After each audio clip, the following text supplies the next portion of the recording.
বন্ধুরা, আজকে আমি বানিয়েছি আমলা ক্যান্ডি বা আমলকির ক্যান্ডি।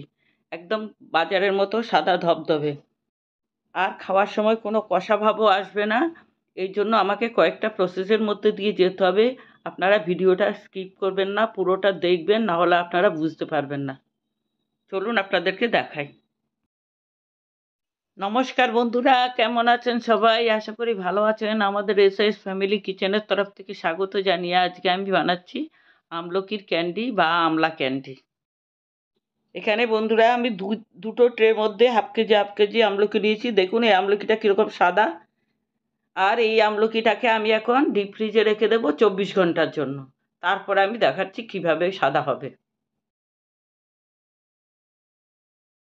24 ঘন্টা ডিপ ফ্রিজে রাখার পর দেখুন আমলকিগুলো একদম শক্ত হয়ে গেছে।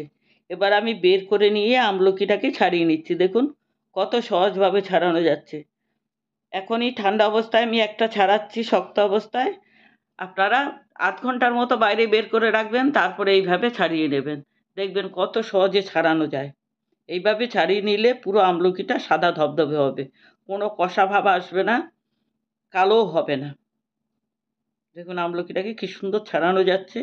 হাত দিয়ে আপনার চাইলেও ছাড়িয়ে নিতে পারেন, বা একটা চামচ দিয়ে বা ছুরি দিয়েও ছাড়িয়ে নিতে পারেন। আমলকিগুলোকে পুরো ছাড়িয়ে আমি আপনাদেরকে দেখাচ্ছি।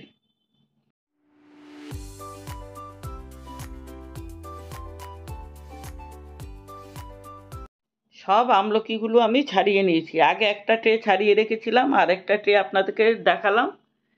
আমার এখানে পুরো 1 কেজি আমলকি আছে। এটা এবার আমি একটু ভাপিয়ে নেব। সিদ্ধ করব না, সিদ্ধ করলে সব গুণ চলে যাবে আমলকির।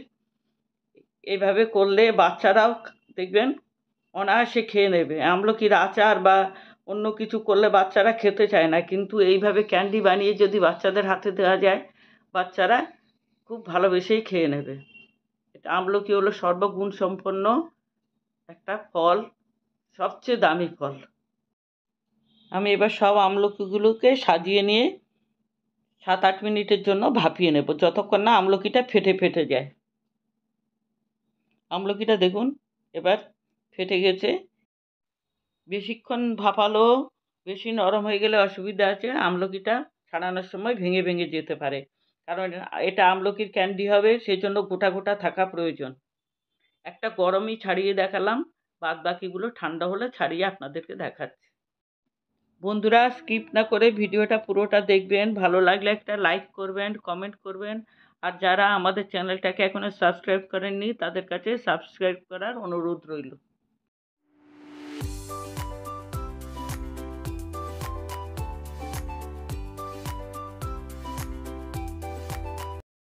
খোসাটা ছাড়িয়ে দিয়েছিলাম বলে দেখুন আমলকিগুলো কীরকম সাদা ধবধবে হয়েছে। কোনো কালচে ভাব নেই, কষা ভাব নেই। আমলকিগুলো পুরো ছাড়ানো হয়ে গেছে। আমি একটা কাচের পাত্র নিয়েছি, কাচের পাত্রের মধ্যে আমি আমলকিটা চিনি মেশাবো। এখানে আমি 400 গ্রাম চিনি মিশিয়ে নিচ্ছি। মিশিয়ে এখন ঢেকে রেখে দেবো, নাড়াবো না। আপনারা কাচের পাত্রের মধ্যেই নেবেন আমলকিটাকে, না হলে প্লাস্টিকের পাত্রের মধ্যে নেবেন। স্টিলের পাত্রের মধ্যে যেন নেবেন না, বা কোনো কড়াই বা কিছুর মধ্যে অ্যালুমিনিয়ামের পাত্রের মধ্যে নেবেন না, তাহলে কিন্তু কালো হয়ে যাবে। আর কোনো স্টিলের চামচও লাগানো যাবে না, হয় কাঠের চামচ নয় প্লাস্টিকের চামচ দিয়ে নাড়িয়ে দেবেন। আমি এখন নাড়াচ্ছি না কিছু। 12 ঘন্টার জন্য আমি একটা ঢাকা দিয়ে ঢেকে রেখে দিচ্ছি। 12 ঘন্টা বাদে দেখুন কতটা জল বেরিয়ে গেছে। একবার ভালো করে একটু নাড়িয়ে দিচ্ছি যাতে চিনিটা সব জায়গায় ঠিকভাবে লাগে। আবার আমি 24 ঘন্টা বাদে আপনাদেরকে দেখাচ্ছি কেমন হলো। 24 ঘন্টা বাদে আমি আবার আমলকিটাকে নাড়িয়ে দিচ্ছি। এইভাবে 3 দিন আমি রাখবো, বাইরেই রেখেছি, ফ্রিজে রাখিনি। প্রতিদিন একবার করে এইভাবে নাড়িয়ে দিতে হবে, তাহলেই হবে। 3 দিন বাদে আমি দেখাচ্ছি। 3 দিন বাদে আমলকিটা যা চিনির শিরা টানা টেনে নিয়েছে, এর বেশি আর টানতে পারছে না। আমি একটা ট্রের মধ্যে, একটা সুতির কাপড়ের মধ্যে আমলকিগুলোকে সব ছড়িয়ে দিচ্ছি। ছড়িয়ে দিয়ে আমি রোদে শুকিয়ে নেব 3 দিনের জন্য। আমলকিগুলোকে মিনিমাম 3 দিন চিনির শিরার মধ্যে রেখে দিতে হবে, না হলে পুরো রস টানতে পারবে না। এবার আমি সব ছড়িয়ে নিয়ে রোদে দিয়ে দেব। একটা ট্রের মধ্যে যা নেওয়া নিয়ে নিয়েছি, আরেকটা আমার ট্রে লেগেছে, এই ট্রের মধ্যেও কিছুটা দিয়ে দিলাম একটা ন্যাপকিনের মধ্যে।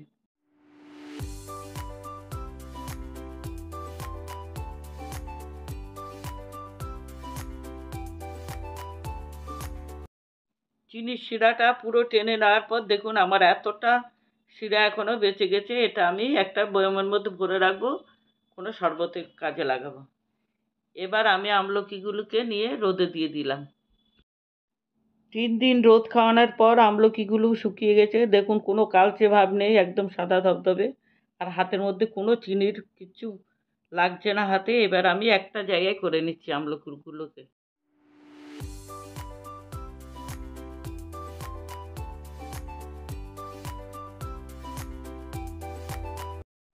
আমলকিগুলো আমি একটা জায়গায় করে নিলাম। এখানে বাজারের আমলকি যেরকম হয় আমলকি ক্যান্ডি, একটা কোটিং করতে হবে। সেটার জন্য এখানে 2 চামচ নিয়েছি গুঁড়ো চিনি। গুঁড়ো চিনি যদি এইভাবে দিই হয়তো একটা ভিজা ভিজা ভাব এসে যাবে। তার জন্য আরেকটা কাজ করতে হবে। এখানে নিয়েছি 1 চামচের মতো কর্নফ্লাওয়ার।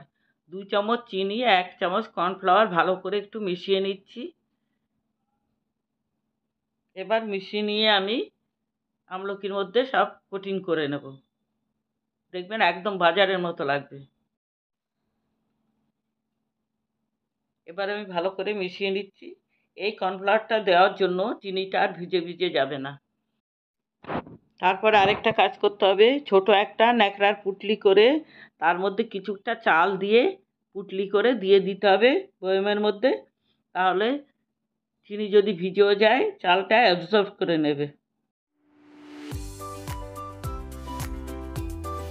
আমলকিগুলো সব কোটিং করা হয়ে গেছে। এবার আমি একটু ঝেড়ে ঝেড়ে একটা পাত্রের মধ্যে নিয়ে নিচ্ছি।